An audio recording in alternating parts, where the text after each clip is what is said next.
We will be getting started momentarily.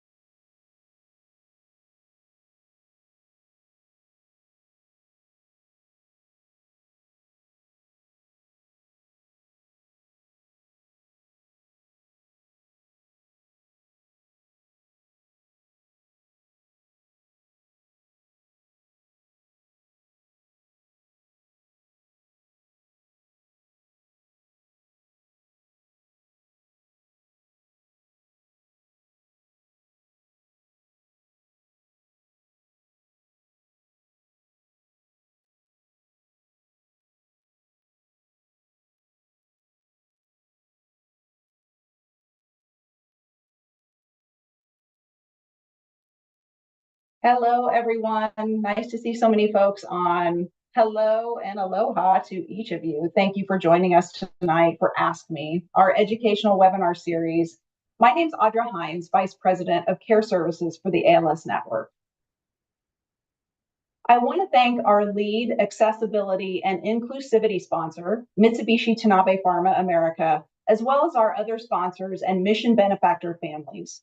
The contributions from these individuals and organizations are amazing, and programs like this one tonight, as well as the multitude of services we provide, wouldn't be possible without these generous donations. If you joined our other Ask Me programs in the last few months, you might recall our big announcement that what was known previously as the ALS Association Golden West chapter is now the ALS Network. We continue to offer the same high quality, impactful services, programs, and events that we've always held ourselves to for our communities. We remain steadfast in our commitment to all of you as we drive the discovery of prevention strategies, treatments, and cures for ALS, provide access to quality care and connection, and promote initiatives to improve health outcomes. To learn more about the ALS Network and the menu of services we provide, please visit alsnetwork.org for more information. As a part of the deep connections we make with our ALS families, some questions we're often asked focus on home safety and accessibility. What types of equipment will I need? Do I need to move to a new home? Will it be expensive to make my home accessible? Tonight, we have invited a very special guest to provide some insight and answer some questions to these popular questions. Alisa Brownlee is an assistive technology and home modification specialist with ALS United Mid-Atlantic, and she's founder of an organization called ALS at Home. She's been in the field of assistive technology for over 28 years, and her specialty areas are augmentative and alternative communication, computer access, environmental controls, and home modifications. Alisa, we're so happy to have you here tonight. Thank you so much. Thank you. It is such a privilege to be here and speak with the audience that we have. I am going to Audra, making sure you can see this, so we're good. It looks great. Okay, great. So it is my honor to, to speak to, sorry guys, there we go, to speak about home accessibility for people with ALS. And as Audra mentioned, I have been in the field of assistive technology for 28 years. You can see all my credentials and certifications here. I started with the now ALS Mid-Atlantic, which used to be the ALS Association Greater Philadelphia chapter, doing assistive technology, computer access, augmentative communication devices. And about 10 years ago, I delved into the home modification realm, simply because I was seeing so many families put out exorbitant amount of money making modifications or maybe adding an addition onto their home. And sometimes the person with ALS never even got to utilize that. So I made it my mission to educate myself and take classes and get certified in the home adaptation field.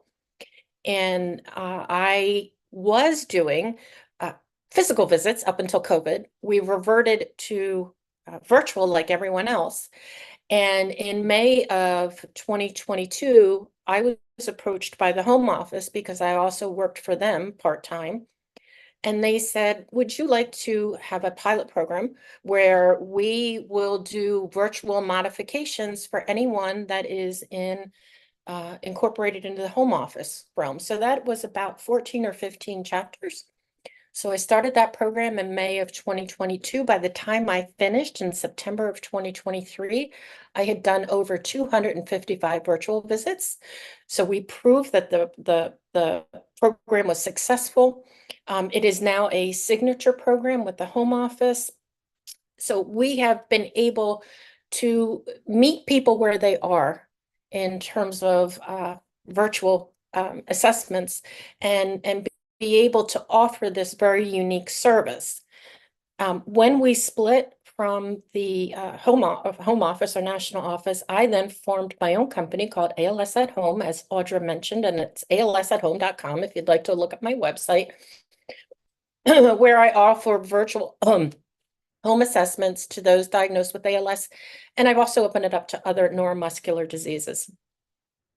I have a bunch of different products on these slides, and I have no financial interest in the products that I am discussing today. So when it comes to home adaptations for people with ALS, because of the progressive nature of this disease, it does require some modification of a person's physical environment. So accessing guidance from a person knowledgeable in the disease progression and that person knowing that adaptations do not have to cost a lot of money, but they should focus on safety. So that person can identify physical barriers and help someone maintain their independence, but also keep their caregivers safe.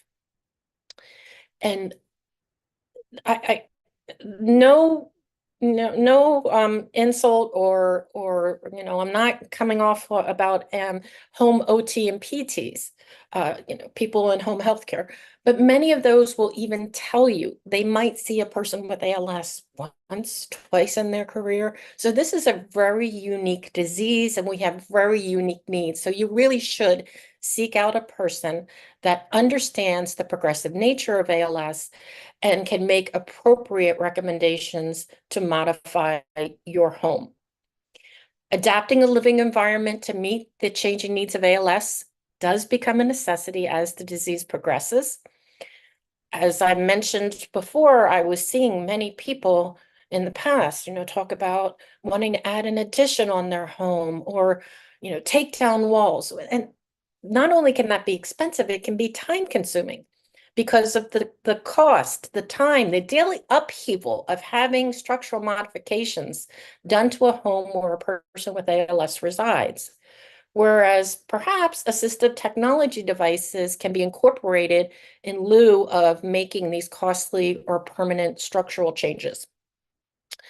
We talk about modifying a home to support the safety, the quality of life, and decrease the harm associated with ALS for the person diagnosed, but also any of their caregivers. And modification does not always require removing walls or adding an extension to the home. That's the goal of one of the goal of tonight's webinar is to tell you what your choices are so that you can make the best decision for you and your family. So various assistive technology devices can be used in the home to make the home accessible and keep everyone safe. And so we'll also be talking about incorporating cost-effective technology as the disease progresses.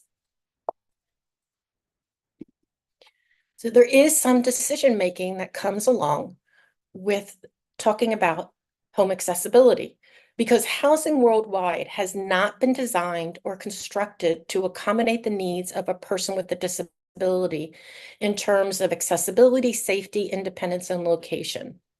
Less than 3.5% of current single-family homes have the three most critical accessibility features, which is zero entry,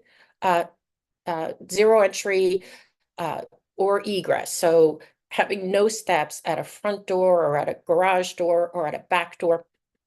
having a first floor setup, single floor living, and wider hallways and doors. So the questions you need to ask yourself about your current home, your current housing, is it accessible? And do I want to make permanent or temporary adaptations? Sometimes that's based on a client's medical decisions. For example, if I have somebody come to me, I'm privileged to have been part of an ALS team at University of Pennsylvania and now Jefferson. And if somebody came to us at clinic and said, I'm in this for the long haul, I want to be mechanically trained, I want to be vented, I want to stay alive as much as possible, then we might talk about making permanent modifications as opposed to temporary ones. And then you ask yourself, am I safe for these adaptations? Is my caregiver safe? And I talk a lot about caregiver safety because if your caregiver injures him or herself, they are going to be no good at providing care for the person diagnosed with ALS. And I have a whole slide on affordability and coverage for home adaptations. And basically, it's awful to say, but the only revenue source for home modifications is the Veterans Administration. So your out-of-pocket expenses can be thousands. If you add a new wing on your home, you're obviously going to raise your homeowner's insurance. Will modifications increase or decrease the value of my home? That's another question to ask yourself. And should I move? I get that question a lot. And that's an individual decision. But hopefully, if you have a person come in and determine what modifications you need to make and talk to you about all the decision making, you can say, okay, yes, I'm going to stay, or no, I'm going to move. And I'll give you a quick example. I was working with somebody in New Hampshire, and they were right on the Canadian border, and literally their driveway went like this. And they said, oh, it gets to sometimes minus 38 here, and it's icy. Well, okay, there is absolutely no home modification that we can make that can get you up that driveway in an ice situation. And do you want then to be confined to the home for the majority of the winter months? And they ended up deciding to move to a warmer state. The person with ALS and their medical decisions are crucial, as I just mentioned, when discussing home modifications. You really want to know what their medical decisions are. And I often tell people, when you're talking about spending $10,000 for a new bathroom or using assistive technology that can get you into that tub or bath and maybe a few thousand, and then you can save the rest of the money for home care if you have to hire someone, or maybe you want to have a nest egg for your children or grandchildren. So you do have to weigh the cost of modifications versus other financial issues that you might have as the disease progresses. Recognizing the psychosocial aspect of modifying a home, because homes are a place of a significant personal meaning. And I've had people tell me, well, yeah, you're bringing ALS into my home now. And I said, unfortunately, I am, but it's for your safety. It's for your caregiver safety. And so we, as clinician and therapists, we want to strengthen the home as a place of personal and social meaning, as well as improve safety and comfort for the person with ALS.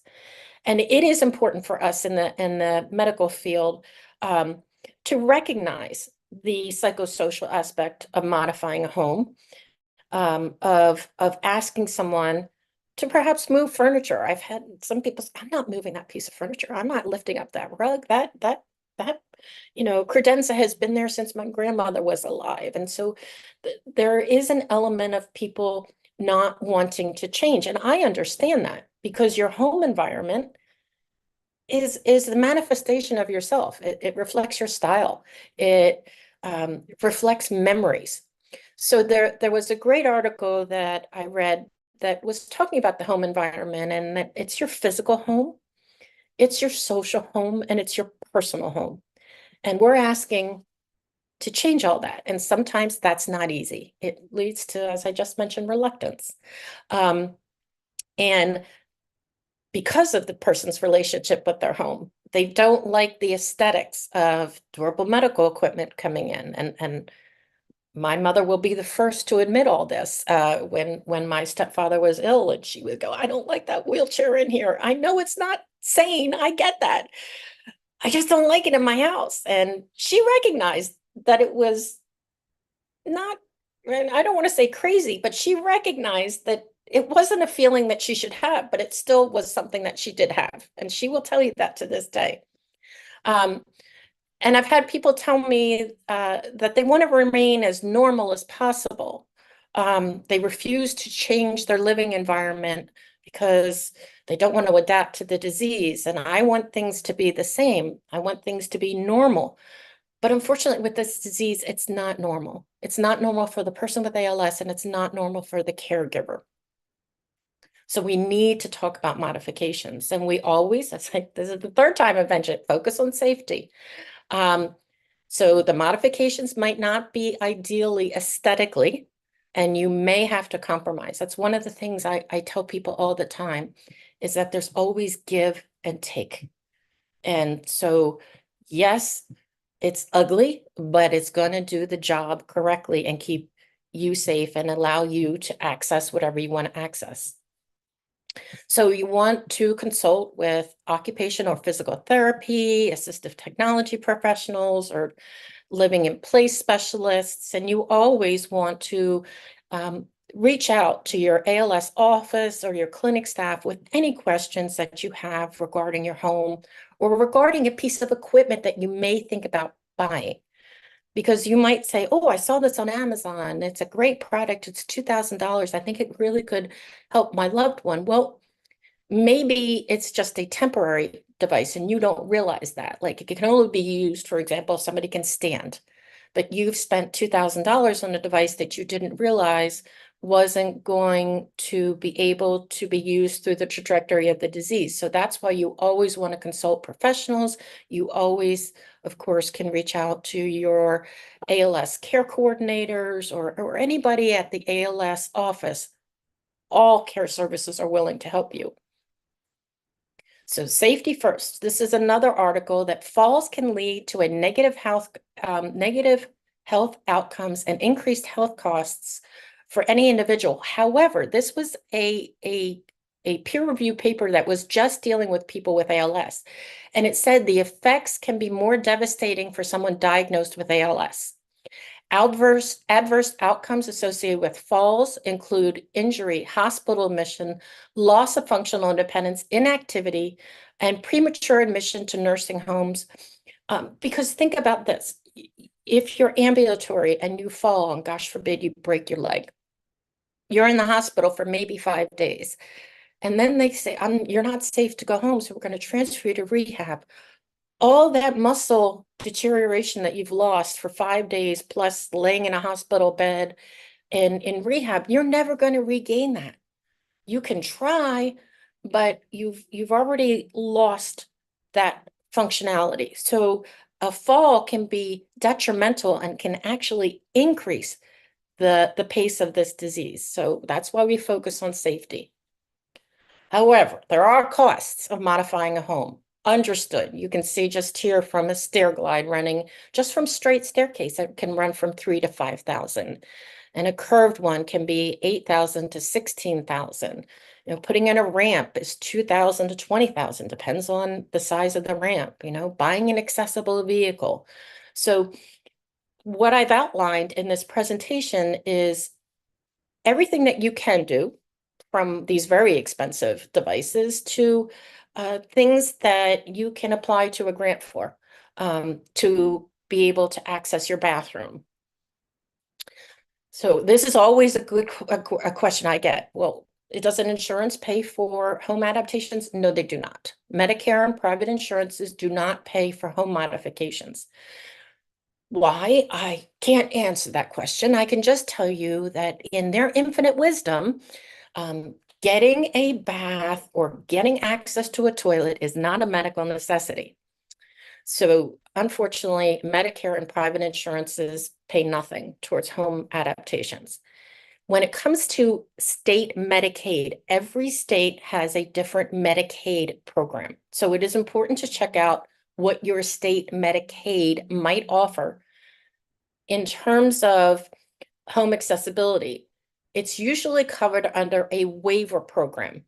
So just because you qualify for Medicaid doesn't mean you qualify for a waiver. So that's a different arm of Medicaid. But some state Medicaid waiver programs will offer a stipend for accessibility devices or something that you can use to adapt your environment. So I live outside of Philadelphia, and Pennsylvania Medicaid waiver offers $10,000 for people to use to either put in a ramp or to put towards a platform lift. I don't have that luxury in New Jersey, where I also, that's part of my turf. They don't have that Medicaid waiver program. And I also work in Delaware, and they do, but it's like $5,000. If somebody has bought a long-term care insurance policy, this is different than private insurance. It's different than Medicare. Long-term care is something that you would have bought into, usually through an employer. And the idea of long-term care is that once you activate the policy, it can give you a daily stipend to pay for either a home health aide or a medical professional to come in. Some long-term care insurance policies have a stipend in there to pay for home modification. The maximum I've seen is $11,000, and the person used that to buy a stair glide. Some of them are $3,000, some of them have nothing. So if you do have a long-term care policy, it's important to check in and see if they have a component that'll help with home modifications. For veterans, there are two different grants through the VA. You have a specialty housing grant, adapted housing grant. The maximum amount of this grant is $117,014. One thing to know is that the veteran's name must be on the mortgage or title. And in the past 2 years, what the VA has done, they've created a workaround where if the veteran's name is on a lease. So say the veteran's child owns the home that the veteran is living in. If the adult child legally has a lease for their parent of over 10 years, it would satisfy the ownership requirements to get this specially adapted housing grant. So if you apply, you're going to be, once you apply, you will be assigned what they call an agent, and the agent will come and evaluate your home. Sometimes it's physical, sometimes it's virtual. They will help make recommendations, work with your contractor, and sign off on the project. Now, this is a slide directly from the VA. So what it does is it tells you how the whole grant process works. And I will tell you, this is not something that is done in a matter of like in 2 months. This is a 6 to 9 month long project. And one of the things to know about the housing grant, you know, it's a great $117,000, but unfortunately, the contractor has to front the money, and they get paid here at the final account and closure. So I can probably count on 2 hands the amount of people that I've had locally that have gone through this whole process simply because they can't find a contractor that's willing to do this, or that their housing needs are actually over the $117,000. Because sometimes the VA will come in and say, oh, we can't approve this unless you redo the entire electrical system, or they'll tell you you need the XYZ and it costs more than the $117,000. But it's important to know that the contractor has to front the money. The other VA the other VA grant is called a HISA grant, the Home Improvement and Structural Alterations. This is run out of the prosthetics department. So that $117,000 grant, that's its own arm in the VA called the Specialty Housing Grant. The HISA grant is under prosthetics. For the most part, most people use it to get ramps because the maximum amount is $6,800, can be used by renters and owners.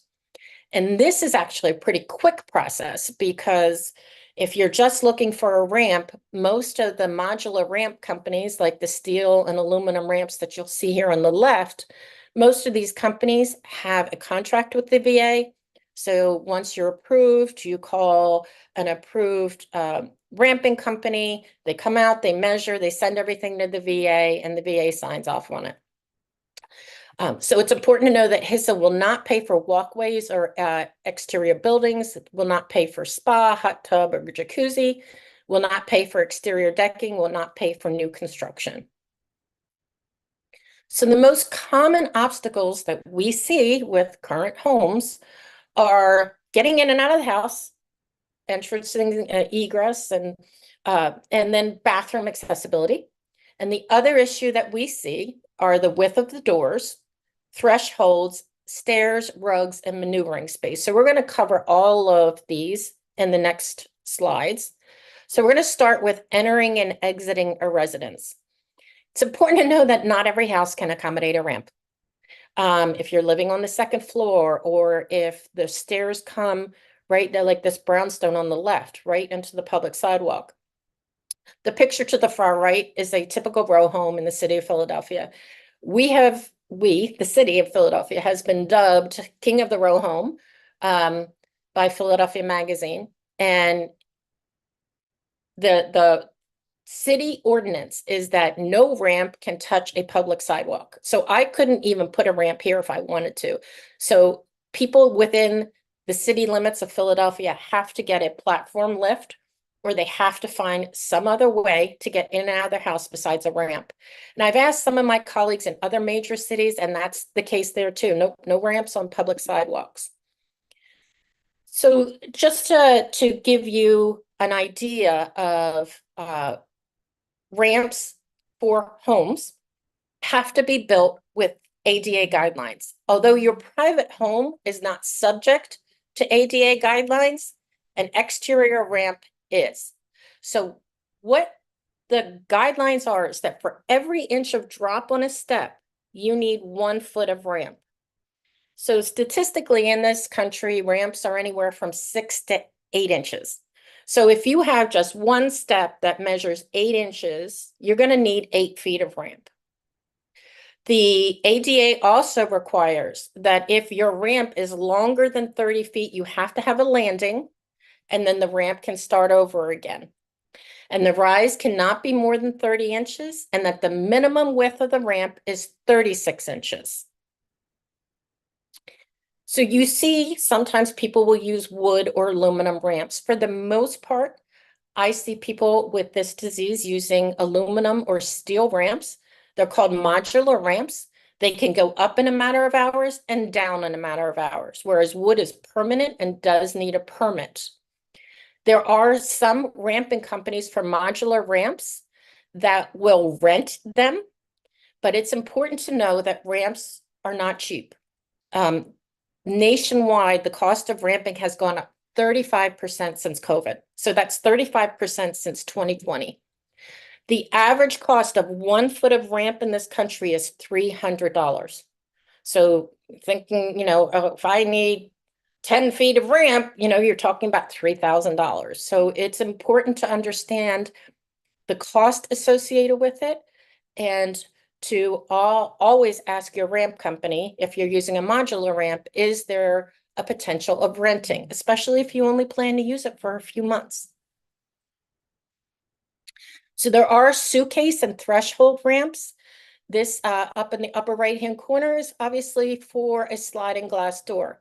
And the ramp is there to protect the tracks, because a typical wheelchair for somebody with ALS is about 450 pounds without the user in it. So imagine that running over the tracks multiple times a day. So you want to protect the tracks if you can. So you can protect it this way, or the bottom right ramp is, again, protecting the tracks, and then you remove it when you want to close the door.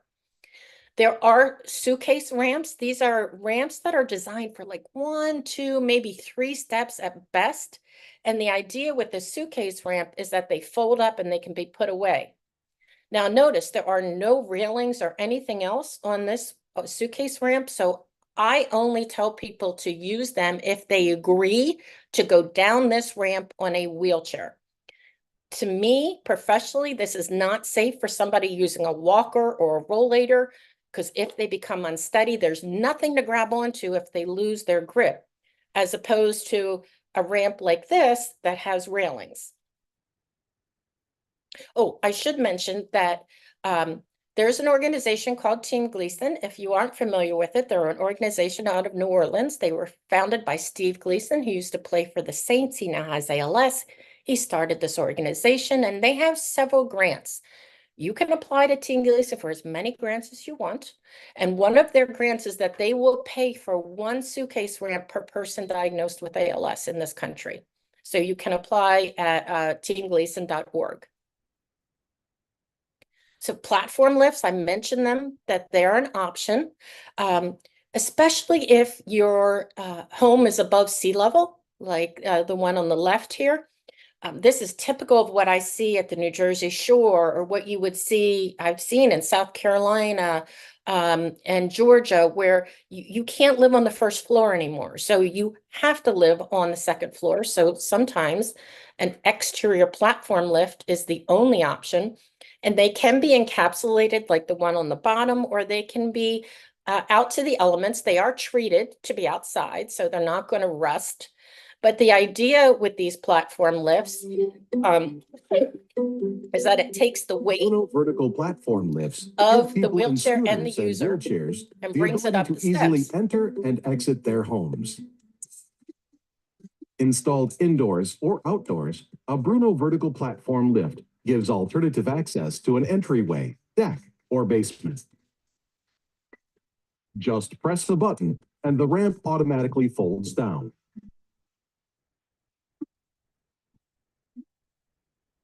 Roll onto the lift, press the So button, again, this and can be enjoy the used smooth, quiet ride. for both Lift heights are power available. wheelchairs and manual wheelchairs. 6 at 10 feet.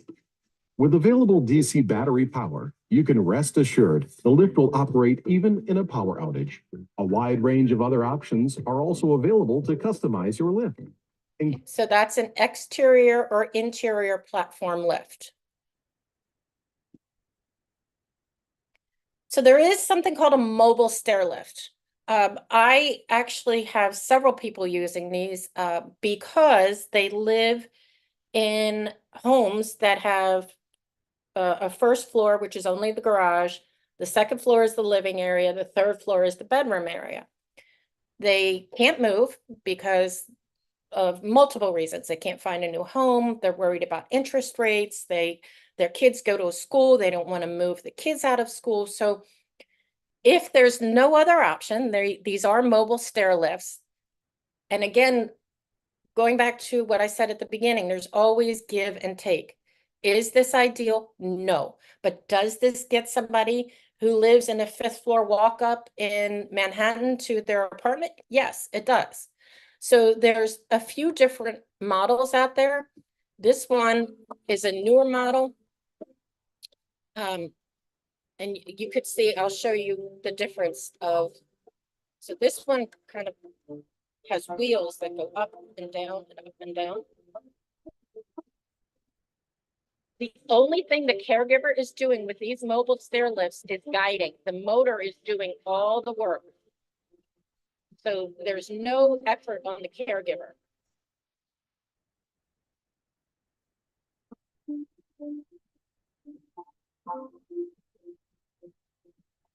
So they work both up and down, as you can see, this is going down. Now that one happens to be a very expensive. You're probably looking at 8,000 to 9,000, if not more, for that particular model. The one on the right that I'm going to show you, this is a track system. It's about half of that cost.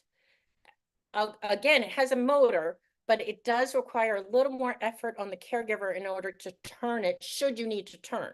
Now, some people just need it just to go straight up and down, and that's fine. But this particular model, the Helix here, it is designed for curved around staircases. So I'm just gonna Introducing- go forward because it's a training video. Ascending stairs. The So you could handlebars see should be pressed this is the perpendicularly tracks. towards the staircase to maximize friction between the tracks and stairs. As you go around the curve of the staircase, continue to press the handlebar down and apply pressure to the right or left to guide the tracks around the curve. When So you the reach tracks are doing top of all the work. stairs, continue holding the up button and moving backward on the tips of the tracks until the front wheels have cleared the edge of the landing. Only then lean the handlebars forward to return the stairlift to its bottom four wheels. If you need to move across a straight landing to another staircase, you may keep the chair balanced on the bottom of the tracks as you press the up button and walk backwards to the next staircase. So I'll go a little forward so you could see going down. Approximate It's the angle same of the thing. staircase you're planning to descend, then press the down button while walking towards the stairs. Once the tracks have reached the second stair, take care to pull the handlebar towards the stairs to keep the tracks pressed flush against the stairs. Apply lateral pressure to guide the tracks around the curve. Now I have one family that is using this for both interior and exterior stairs.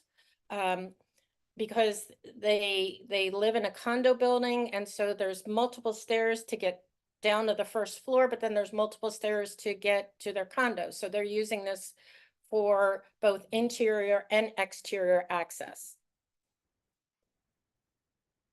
So now I'm going to jump into interior stairs.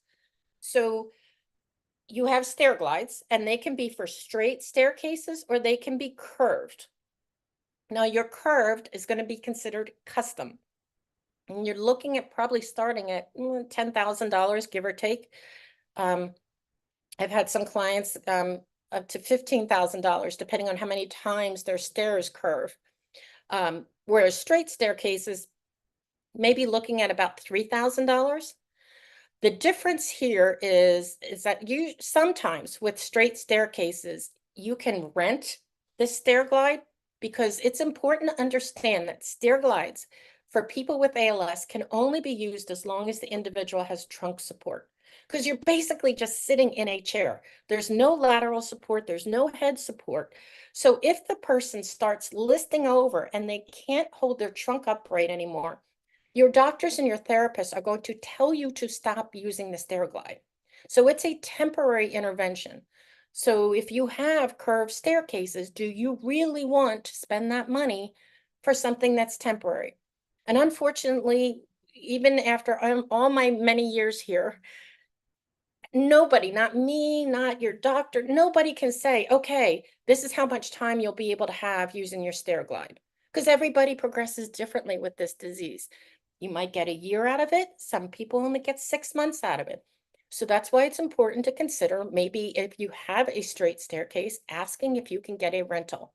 Because unfortunately, if you purchase this or you purchase the curved one, it's in your house for perpetuity, unless you can find someone who has the exact configurations of your custom stair glide, or somebody who has the exact measurements of your straight staircase, and then you can sell it to them.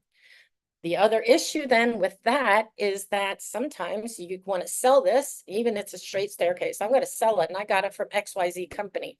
But XYZ company doesn't want to put it in at the new place because they're going to negate the warranty, and they're going to go, well, who's going to pay me to do that? So there are some problems of even trying to sell it and rehouse it. So this is called a vertical incline lift. This is a lift that can get you up and down the steps in a power or a manual wheelchair. And I just have a quick video of this. So the lift comes up, you drive your wheelchair onto the vertical platform lift. Now you do need more than 30 inches of width on your steps to make this work. And then it carries you down your stairs. Usually this will start around $10,000. And elevators, I've only had 2 of my families in my 10 years of doing home modifications opt for elevators, simply because they're so expensive, 30,000, 60,000 on up. It is a permanent modification of your home. You have to create a hole in your ceiling to create the elevator shaft. And so there's lots of construction that goes along with these elevators.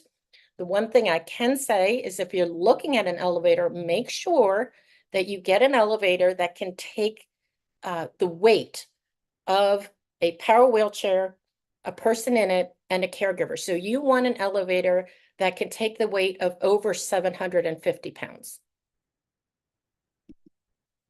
So talking about bathrooms, bathrooms are one of the hazardous rooms in the home. Unfortunately, we have statistics from the CDC that 70% of the falls that happen in this country happen in the bathroom. And of those that fell, 88% had a head injury. Because what happens? Small space, hit head. So I really want people to focus on bathroom safety.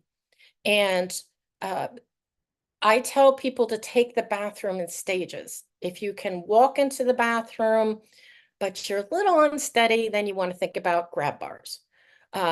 If you're trying to get into a shower or a bathtub and you can't get over the lip anymore, then we're going to move to phase 2, which I'll get into in a moment.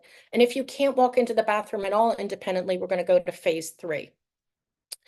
Try to avoid the bathroom at night, especially if you're alone, because again, you could fall. What you don't want to do is take your wheelchair into the bathroom and try to do a transfer into the toilet. That's dangerous. Again, going back to that 70% fall rate. So if you can no longer safely walk into the bathroom, you want to use something called a rolling shower chair. It's over here on the left. I also call it a bathroom wheelchair. And it has dual function. You can get a shower in it, and we'll talk about how to do that. But also you can toilet in it. You see it has a carve out here. So your caregiver can back that over the toilet and you can do your business. You back out and then you go into a larger room and transfer back into your wheelchair or onto bed or wherever you're going. Because gosh forbid you do fall during your transfer in a larger room, it is easier to get you up as opposed to you falling in a small bathroom. And we also don't want you to get a head injury. So this is called a rolling shower chair. And then, of course, you can just use, this is a toilet rails, grab bars from Walmart. I think they're $56 right now. And they're height adjustable, so you can just put it over the toilet. You always want handrails or something like this that have 4 feet on the floor. You'll see some of these only have 1 foot, 2 feet. You want 4 feet. That's the best for sturdiness, and it's the safest. So talking about toileting, tall toilets can really help someone, because think about it. The higher you sit up, the easier it is to transfer, to either stand yourself up or for your caregiver to get you up. Traditional toilets used to be 14 inches, then they went to 16 inches. Well, now you can get an extra tall toilet that's 21 inches. You can also use a bedside commode at night. So that means you're in bed, you just come over here, you do your business, and you get back to bed. That way you didn't have to go in the bathroom because you're groggy at night and you're maybe not walking so steady, or you don't have to wake your caregiver up.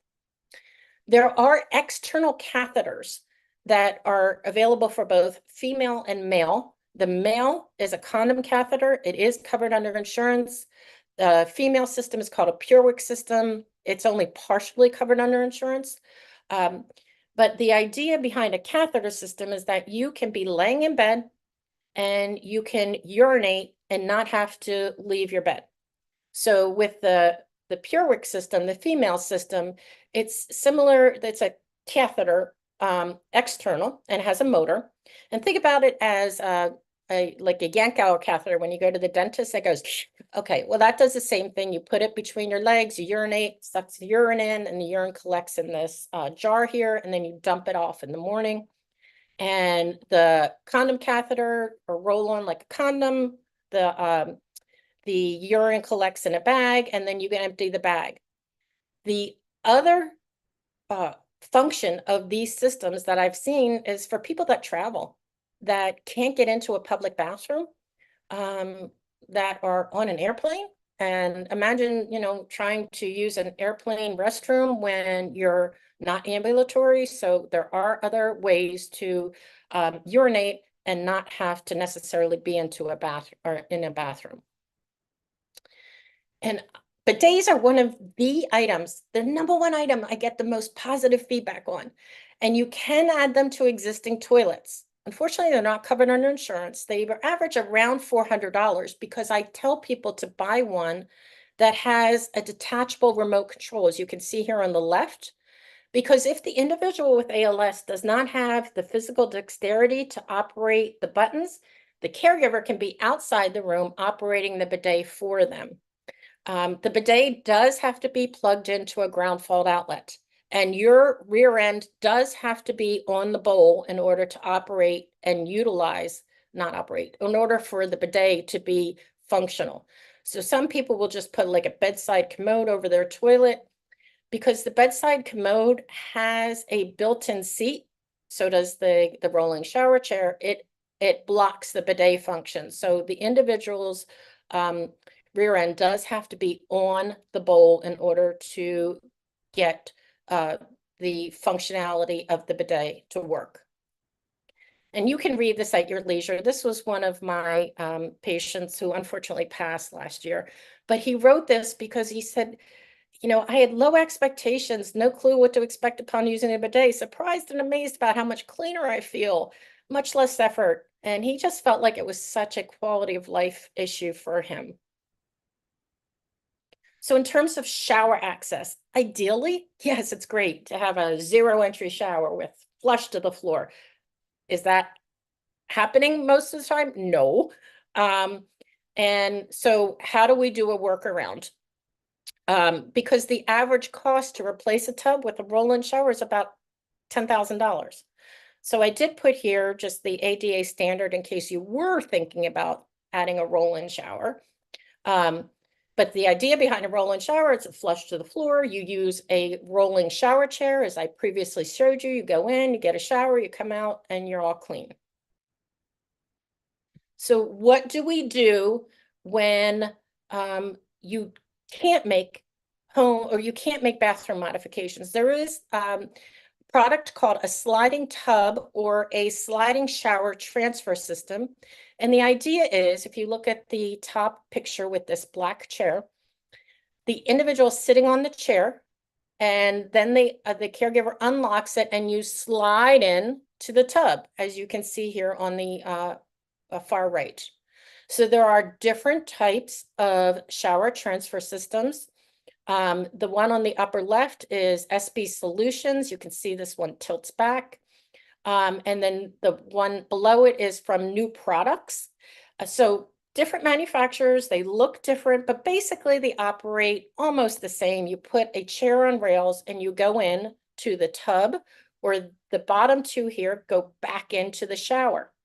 And you can see it gets over the shower lip. So you're not doing anything. You're not lifting the chair. You're not doing anything but sliding the chair either into the tub or the shower. I mentioned before Team Gleason having multiple grants. And again, you can apply for as many grants as you want. And Team Gleason does have a grant to pay for a sliding tub or a sliding shower transfer system, because this is about a $4,000 system. So this is a wonderful grant that they offer. So for those that only have, for example, one full bath on the second floor, maybe they have a powder room on the first floor, maybe they don't even have a powder room, there are portable showers. And I have a number of people who use these. Again, is it ideal? No. But does it do the job? Absolutely. And the only thing a portable shower needs is access to water and a sink. So they have a pump behind them. So a hose gets clamped onto the faucet and another hose gets into the sink. So it's water in and water out. Average cost of these portable showers are around $4,000. There's two on the market right now. There's the shower bay, the one on the left. So once you set it up, it stays up and you can put this anywhere you want. It's hard to see, but on the right-hand side of the shower bay here is the tubing, and it goes all the way over to the left where my mouse is. So you can get as many feet of tubing as you need. And so you just tell shower bay, I need 10 feet of tubing. And then there's the faucet. It's the same premise, water in, water out. It is a different material, and the major difference is that the faucet folds up and you can put it away when you're done with it. So doors, the minimum width of a door, according to the ADA, is 32 inches. I have a lot of people who have 30-inch doors, and that works because the ADA 32 inches is designed for somebody who is using a manual wheelchair and is self-propelling. So their arms are out to the side like this. So when it comes to wheelchairs for people with ALS, power wheelchairs, most of them are 27 to 29 inches wide, unless you need a bariatric one. A bariatric would be somebody who is on the heavier side. But for the most part, they are 27 to 29 inches. So they can fit through a 30-inch doorway. So you don't necessarily need to make widening the doorway a priority for you. And that could be really expensive. Taking off the molding, sawing off the door threshold, it can just be very expensive. So usually you can make do with 30-inch door. The other thing that you can think about is using a swing away hinge, and these are about $36 each, so you would only need 2. What a swing away hinge does is it takes the door out of the frame, and it can give you 1.5 to 2 more inches of width within the frame of the door.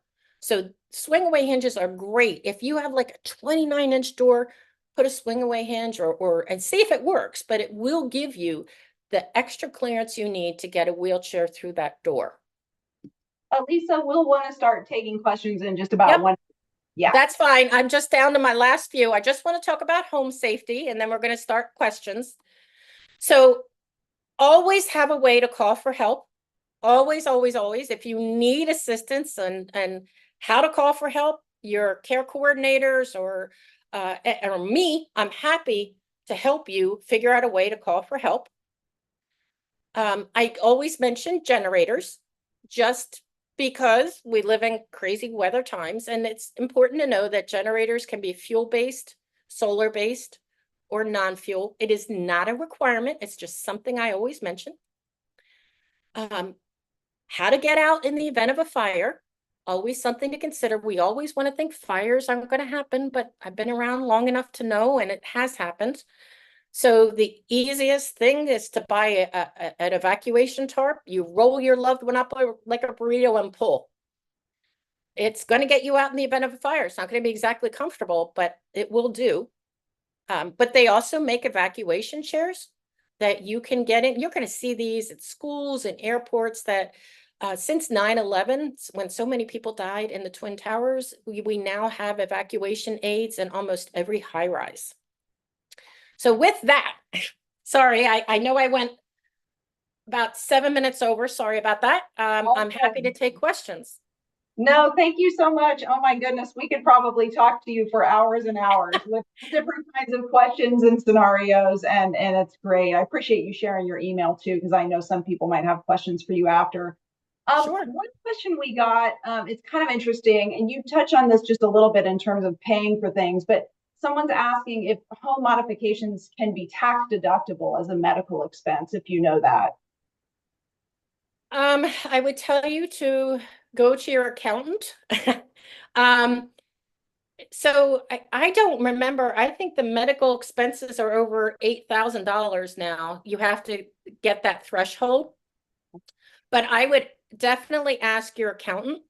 The last time that I was talking, my accountant asked me if I had done anything to improve my home in terms of solar and things, but that's a question for them. I can't say. Okay. I don't want to give you wrong advice. I am the first person to say I don't know and refer to for a professional. That is totally fine too. Someone's asking, interestingly about potential AI technology that people with ALS can use in their home. And I know before we started this tonight, you said, oh my gosh, we could do a whole other webinar on, tech around AI. Yep. Are there 1 or 2 things that you like the most that you might suggest? Yes. And you're right, I could go on an hour for this. But one of the things that we talk about with this disease is energy conservation. Don't do things you don't need to do. I always encourage people to get an electronic doorbell, to get a smart speaker with a screen, like an Alexa, the Echo Show or something that has a screen. All right, if you're a Google fan, get Google Home with a screen. So you could be sitting there, somebody's knocking at your door, or you know an aid's coming. They ring the doorbell. You say, well, she won't hear me. Alexa, show me the front door. I could see who's there. Then I love this. You can unlock the door through smart technology. Alexa, unlock the door. Therefore, you have control of who's entering and exiting your home. In the old days, when you had keys, all right, and say you had a fire and aid, well, if that aid didn't get the key back, then what? You either have to change your lock or hope that the person isn't going to come in and do you harm, or whomever you gave a key to. So the smart lock, the doorbell, I mean, there's so many other things that can give a person with ALS independence when it comes to AI, but I think those are the crucial ones. Sure, thank you. That's great. Great suggestions. Another question, what are some good ways to prevent flooding from roll-in showers? This person says, everyone I've used in hotels always gets wet. Yeah, so you need to work with a good contractor. And one of the things that I will tell you is that, I'm sorry, I didn't put it on my slide, but a zero entry shower, one that's flush to the floor, there has to be a subfloor or a basement. You can't put that on concrete because it has to slope down, but there's advances in drainage systems now. You can do a French drain, you can do a middle drain. The problem with hotels is they're not sloping the floor. Yeah. I mean, they're just not doing that. So yes, that's why you're getting water outside of the roll-in shower. Now, is a roll-in shower, even if it's, even if they have created it perfectly, there still might be some water coming out. So I always tell people use a towel underneath that. But if the bottom is sloped, if the drainage is correct, you should have very minimal water coming out. Okay, fair enough. And what's your assessment of overhead pulley transfer systems to help move a person? I love them, but they're exorbitantly expensive. The VA is the only funder that I know will pay for them. So an overhead lift system, for those that are not familiar, it is a track that is put into the joists of the ceiling, and it's an electronic motor. So you still have somebody in a sling or a harness of some sort. You start the motor lifts them up, and then the track takes them from point A to B. You can get as many feet of track as you want, but you are paying per foot of track. Yeah. I will say this, I have people who are absolutely devoted to their bidet, and they're saying, I am absolutely not going to give it up. And so the only way to get your buttocks onto the toilet at that point would either be a Hoyer lift or a ceiling lift. So some people just put a ceiling lift right into the bathroom so that they can lower themselves onto the toilet with the bidet. Okay. So I think they're great. It's the financial ramifications. And again, they're permanent. It's in the joists. Sure. So some other options available. That's great. Great suggestions. Yeah. Last question. Are there standards for changing sink and counter height to ADA standards? And if so, what are they? Yes. So again, ADA is based on somebody in a manual wheelchair. You are not subject to ADA guidelines. So my suggestion when people are doing our vanities are to get a rolling shower chair and put your person with ALS in it and bring them into the bathroom. And based on, because rolling shower chairs do have, some of them have adjustable height. So you want the person to be in the rolling shower chair at the height that they want, put them in there and then tell your contractor, this is where I want the vanity. Because you don't want to just go by ADA guidelines, because if you're dealing with somebody who's 5'1", they're going to be much lower than somebody who's 6'5". And one last question that came in, someone's asking if a sleep number bed is a sufficient substitute for a hospital bed. I mean, I don't know what you think, Alisa. I know we always refer people back to talk to their PT and OT at their clinic too. So a hospital bed is a covered item. And I would say it's 50-50 of the clients I work with, because yes, they go, okay, hospital bed, covered item. I'm going to be blunt honest with you. They are notoriously uncomfortable. And there are many websites that are out there to help people make their hospital bed more comfortable. Some of my folks will just go to a mattress store and they'll go try a Sleep Number, Tempur-Pedic. They all have adjustable beds, so you can put your head up, your feet up. The only difference in between the adjustable bed you're going to get at the mattress store and the hospital bed is called a high-low feature. So say this is your bed. A hospital bed from insurance, you can raise it up and you have to crank it up because they don't pay for fully electric to get higher or lower to the floor. It helps with transfers. But if your loved one is using a Hoyer lift at that point, that high-low feature means nothing. It's really only to help somebody who is assisting you in a transfer. So people go, okay, comfort's more important. I'm buying my own bed. Other people will go, and I'm going to take what insurance gives me and I'll make it more comfortable. As somebody who spent almost 2 years in a hospital bed, I used memory foam. I bought 5-inch memory foam, and because that's what I'm used to sleeping on. So I was in and out of off and on in my hospital bed, which was in my living room, but I made it comfortable. Gotcha. Alisa, oh my gosh. As I said, we could talk to you all night about this. I can't tell you how grateful we are just for your time and your talents and your energy tonight. I'm going to do a few more announcements with some slides. Would you mind typing your email into the chat? Absolutely. Absolutely. And I'll take myself off camera. No worries. Thank you. And thanks to everybody for joining us tonight. We're so grateful to each of you for your time and commitment and just being a part of our community. Once again, a big thanks to all of our sponsors, including Mitsubishi Tanabe Pharma America, for their support. If you have any other questions that weren't answered tonight, you can email Alisa with her email in the chat, or please email us at askme@alsnetwork.org. We also invite you to save a couple of dates coming soon. Please join us for a beautiful day outdoors at our Jim Tracy 5K and our SoCal Ride and Rally in the coming weeks. Also, our next Ask Me webinar will be on Thursday, May 30th, with a research update from the annual ALS Packard conference that occurred a few weeks ago. Please join us for any of these educational and inspiring events. And finally, as you know, philanthropy fuels everything we do. We're grateful to committed donors who give generously throughout the year.